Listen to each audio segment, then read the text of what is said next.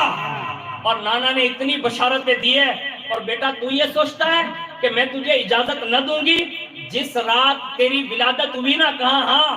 کہا اسی رات سے میں نے یہ طے کر لیا تھا جو نانا نے بتایا تھا، کہا سید کو اتنے اچھے سے پروان چڑھاؤں گی کہ جب وہ سمنان چھوڑ کر ہندوستان جائیں تو خالی اشرف اور اشرف کے بیٹوں کو دیکھ کر دنیا یہ کہنے پر مجبور ہو جائے کہ سید اشرف اتنے اچھے ہیں، ان کی والدہ سیدہ خدیجہ کتنی اچھی ہوگی، سید اشرف مخدوم سمنانی اتنے اچھے ہیں تو ان کے بابا سید سلطان ابراہیم کتنے اچھے ہوں گے۔ جب یہاں آ کر وہ قادری اور اشرفی سلسلے کا ایک سنگم ملتا ہے اور پوری دنیا کو فیضان بانٹتا ہے، تو جب بیٹا صدیوں کے بعد سلطان روحانیت کا بنتا ہے تو اس شان سے لوگوں کی خدمت کرتا ہے، اس سے صدیوں پہلے سید سلطان ابراہیم نے کتنی بڑی خدمت کی۔ یعنی یہ کہہ کر ماں نے روانہ کیا، لیکن ایک تمنا کا اظہار کیا، ماں کی تمنا کو کبھی مت توڑیے گا۔ کن کی مائیں زندہ ہیں؟ ماشاءاللہ، اللہ ہم سب کی والداؤں کو زندہ رکھے، سلامت رکھے، صحت دے، تندرستیاں دے۔ یقیناً ماں بڑی قدر کی چیز ہے، اگر نوجوانوں آپ کو بھی سمجھ میں آ جائیں۔ آخری بات عرض کر رہا ہوں اور اسی پر اپنی گفتگو ختم کر رہا ہوں۔ ویسے تو اقبال بھائی نے مجھے بولا تھا کہ حضور غوث پاک کے بارے میں بھی کوئی بات عرض کرنا، ابھی میرے پاس 15 منٹ باقی ہے غالباً یا 10 منٹ، میں انشاءاللہ اسی میں ایک بات بھی عرض کر دوں گا۔ ماں کی بات آئی نا تو ماں کی تمنا کبھی نہ توڑیں، اس لیے کہ ان کا دل جو ہے وہ موم سے بھی نرم، ایک دم نازک ہوتا ہے، اس کا تار جو ہے نا وہ بالکل نازک ہوتا ہے۔ ایک اونچی آواز تو آپ بولتے ہیں، خالی آپ بھویں تان لو نا تو ٹوٹ جاتا ہے، یعنی خالی پکارا کر دو نا تو وہ پانی پانی ہو جاتا ہے، کبھی نہ توڑنا۔ اور مخدوم پاک نے اپنی ماں کا دل کیسا رکھا؟ ماں نے کہا بیٹا ایک تمنا ہے۔ کہا ماں آپ کہیں اور اشرف نہ کریں؟ تو کہا بیٹا کرو گے؟ کہا ہاں۔ کہا میری تمنا یہ ہے کہ جب تم یہاں سے نکلو نا تو اکیلے مت جانا۔ کہا تو کہا نکلو تو ایسا لگنا چاہیے کہ کسی بادشاہ کا مطلب جلوس جا رہا ہے، یعنی اس شان سے نکلنا تاکہ لوگ دیکھیں آپ کی شاہانہ دبدبا اور رعب دیکھ لیں کہ آپ اس شان سے دن کے لیے نکلیں۔ تو کہا ماں کروں کیا؟ کہا بیٹا میری خواہش یہ ہے کہ 12ویں شریف کی نسبت سے 12,000 سپاہی لے کر نکلیں، یعنی ساتھ میں تمہاری نگہبانی بھی ہو اور لوگ نکلیں۔ تو کہا ماں ایسے بھی کوئی تمنا ماں کرتی ہے؟ میں جا رہا ہوں دین کے لیے اور یہ لشکر لے کے وہ بھی 12,000، یا حکومت کو کام آ جائیں گے لوگ، لیکن ماں کا دل دیکھیے، ماں کتنی بڑی ہوتی ہے اس کا اندازہ لگائیے۔ سید سلطان ابراہیم نے کہا ماں آخر یہ تمنا آپ کر کیوں رہی ہے؟ تو فرمایا تو نے کہا نا کہ خضر نے کہا ہے دین کے لیے جانا ہے اور پیر و مرشد کی بارگاہ میں حاضری دینی ہے۔ کہا ہاں۔ کہا تو بیٹا میری تمنا اس لیے یہ ہے کہ جب آپ یہاں سے جاؤ گے نا تو آپ تو ہمیشہ کے لیے تشریف لے جا رہے ہیں، تو کم از کم میں اپنے دل کو یہ کہہ کر ٹھنڈک دے لوں گی کہ میرا بیٹا لشکر لے کر گیا ہے، تو ہو سکتا ہے کسی جنگ پر گئے۔ یعنی ماں کی ممتا تو دیکھیں کتنے نازک ہے۔ یہ نہیں کہا کہ تجھے لوگ دیکھ لے، بلکہ تڑپ یہ تھی کہ بیٹا جب بھی تیری یاد آئے گی نا تو دل کو سکون یہ کہہ کر دے لوں گی کہ اشرف تو لشکر کشی کے لیے گیا ہوا، لشکر لے کر گیا، اس لیے دل کی تسلی کے لیے یہ کہہ کر بیٹے کو رخصت کیا۔ اور کم از کم سمنان سے ہندوستان پنڈوا شریف تک 2 سال کا یہ عرصہ آپ نے طے کیا اور ہندوستان آئے، اور بڑے بڑے بزرگوں سے، اور ایک طویل سفر ہے اس کا، لیکن جاتے جاتے عرض کر دوں کہ جب پیر و مرشد سے مل گئے، یعنی 2 سال کے سفر کے بعد، تو پیر و مرشد کا جواب یہ تھا پیر بھی ایسا کامل ڈھونڈنا ہی چاہیے۔ میں یہ کہتا ہوں، میں کسی پیر کا مخالف نہیں، الحمدللہ سب پیر کا ہم احترام کرتے ہیں، لیکن پیر ایسا ڈھونڈنا چاہیے جیسے مخدوم پاک نے ڈھونڈا. جیسے حاضر ہوئے پیر خود استقبال کے لیے گئے, لے کے آئے خانقاہ میں اور اپنی ڈولی میں لے کے آئے اور جیسے بٹھایا. اب جیسی ڈولی کے باہر خانقاہ میں بیٹھنا ہی تھا کہ قربان جائیں, پیر نے خود اپنے ہاتھوں سے لقمے کھلائے. یعنی ابھی مرید بنے نہیں ہیں, آئے ہی ہے. ایک لقمہ کھلایا, دوسرا اور تیسرا, چوتھے لقمے پر فرماتے ہیں سید جب سے گھر سے چلے تھے نا, کہا ہاں, کہا تیری ہر منزل پر یہ علاؤالدین تیری نگہبانی کر رہا تھا. یعنی پیر اتنا مضبوط ہے, جس کے مرید بننے جا رہے ہیں نا وہ ہر منزل پر قدم قدم یہ نگہبانی کر رہے ہیں. اور سن سید, کہا کیا, کہا جب تو گھر سے چلا نا تو خضر میرے پاس آئے تھے, کہا سمنان سے وہ شہباز اڑ چکا ہے, یعنی پرواز کر چکا ہے, اور وہ 2 سال کے طویل عرصے تک یہاں پہنچنے والا ہے, اور تمہارے پل پل کی خبر خضر مجھے آ کر دے رہے تھے, اور میں تمہاری پل پل کی خبر لے رہا تھا. اور چند سال آپ کی بارگاہ میں رہے, ایک روایت میں 4 سال, اس کے سوا مختلف سال گزارے, جس میں پیر صاحب کی ایک تمنا یہ تھی کہ کاش اللہ میرے اشرف کو کوئی خاص خطاب عطا فرماتا. یہ غوث العالم, محبوب یزدانی اور جہانگیر, یہ تینوں خطاب جو ہے نا وہ اللہ اس کے رسول کی طرف سے ہے, اور یہ پیر صاحب کی خواہش پر ہے. یعنی پیر و مرشد اگر مرید کے لیے خالی خواہش کر لینا تو اللہ تعالیٰ یہ نظام بناتا ہے کہ انہیں یہ چیزیں عطا فرماتا ہے. اور یہ تینوں چیزیں مخدوم پاک کو آپ کے پیر و مرشد کے فیضان سے ملی اور اپنے زمانے کے جہانگیر کہلائے. اب جہانگیر کس کو کہتے ہیں اس کو سن لیں اور اسی پر حضور غوث پاک کا ذکر ہو جائے. جہاں جو ہوتا ہے وہ کہتے ہیں دنیا کو, اور گیر کہتے ہیں پکڑنے کو, گرفت کرنے کو. اب اس کا مطلب یہ ہے کہ یہ دنیا پر اگر کسی کی گرفت اور پکڑ ہے نا تو وہ مخدوم سمنانی کی. یعنی یہ نظام جو میں بتا رہا ہوں نا, وہ جہاں میں یہ سمندر بھی داخل ہے. حضور مخدوم پاک کی خصوصیت آپ کو بتاؤں, جو بھی سمندری سفر کرتے ہیں, مچھی نو دھندو کرتا ہے نہیں بچے, سمندری جو سفر کرتے ہیں مچھی کے ویپاریوں, ان سب سے گزارش ہے کہ سمندر میں جب سفر کرو نا تو سب سے پہلے مخدوم پاک کی بارگاہ میں کچھ تحفہ بھیج دیا کرو, یا کم از کم اپنے خلاصیوں کو اتنا کہہ دیا کرو کہ مخدوم پاک کا نام لے لیں. اس لیے کہ سمندر کی تہوں میں بھی اگر کسی کے خلفاء اور مریدین بستے ہیں تو دنیا اس سے مخدوم سمنانی کہتی ہے. یعنی ظاہری طور پر جو 4 حصہ دنیا جس کو ہم کہتے ہیں ظاہر جو ہے, اور 6 حصہ سمندر میں یعنی مخلوق, یہ 6 حصے پر کسی کا قبضہ اور گرفت ہے نا اسے مخدوم پاک کہتے ہیں. تو جہانگیر جو ہے نا اس پر کسی نے اعتراض کر دیا, اور وہ اعتراض یہ تھا جو کتاب میں لکھا ہے, اور وہ عام بندے نے تو کیا نہیں. آپ کے ساتھ میں اٹھنے بیٹھنے چلنے پھرنے والے کم از کم 7 قلندر لوگ تھے. اب جو قلندر ہوتے ہیں ان کا ایک منصب ہوتا ہے اپنا. اس میں ایک قلندر آیا اور اس نے کہا کہ آپ کو یہ خطاب مبارک ہو, لیکن میرا ایک اعتراض ہے. تو مخدوم پاک نے فرمایا قلندر ہو کے وہ بھی جہانگیر پہ اعتراض کرے گا؟ تو کہا آپ پر اعتراض ہے. کہا کس بات کا؟ کہا محبوب یزدانی تو سمجھ میں آتا ہے, غوث العالم بھی سمجھ میں آتا ہے, جہانگیر سمجھ میں نہیں آتا. اب پڑھے لکھے تھے آپ تو آپ نے جلدی کوئی بحث نہیں کی. فرمایا میں تمہیں عقلی دلیلیں دیتا ہوں, عقلی دلیلیں. تو کہا یہ ساری دلیلیں مانتا ہوں لیکن ابھی بھی اس پہ اعتراض تو باقی ہے, یعنی جہانگیر آپ نہیں ہو سکتے. تو کہا وہ تو خدا کی ذات ہے, یعنی ساری دنیا پر قبضہ جو ہے نا وہ اللہ کا ہے, آپ اللہ نہیں ہیں.